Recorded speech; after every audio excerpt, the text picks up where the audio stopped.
എല്ലാവർക്കും എൻ്റെ പുതിയൊരു വീഡിയോയിലേക്ക് സ്വാഗതം. ഇന്ന് ഞാൻ നിങ്ങളോട് പറയുന്നത് സോളാർ പാനലിനെ കുറിച്ചാണ്. നമ്മളെല്ലാവരും നേരിടുന്ന പ്രശ്നമാണ് സോളാർ പാനൽ പെട്ടെന്ന് കംപ്ലൈന്റ് ആവുക എന്നുള്ളത്. നമുക്കറിയാം, സോളാർ പാനൽ 5 വർഷം വാറന്റിയാണ് കമ്പനി തരുന്നത്. ബാക്കി തരുന്നത് പെർഫോമൻസ് വാറന്റിയാണ്.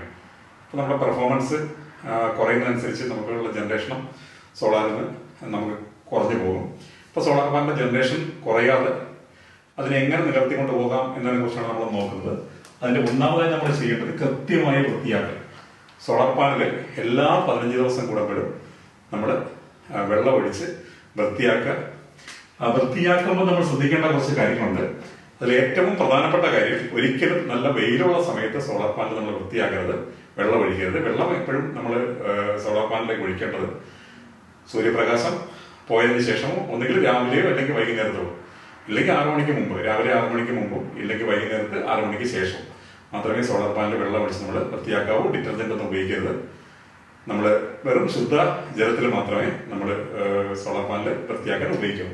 അടുത്തതായിട്ട് നമ്മൾ ചെയ്യേണ്ടത് നിഴൽ ഒഴിവാക്കുക. ഷാഡോ, പൂർണ്ണമായിട്ടും ഷാഡോ ഫ്രീ ആയിരിക്കണം.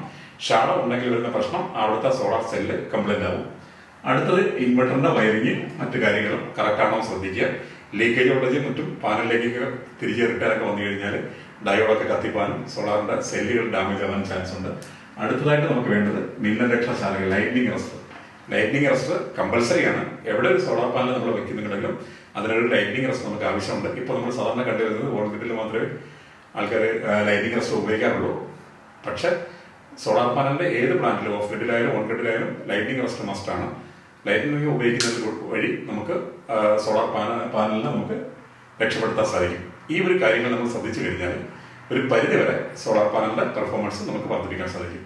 ഇനിയും അടുത്തൊരു വീഡിയോയുമായി കാണുന്നവരെ നന്ദി, നമസ്കാരം.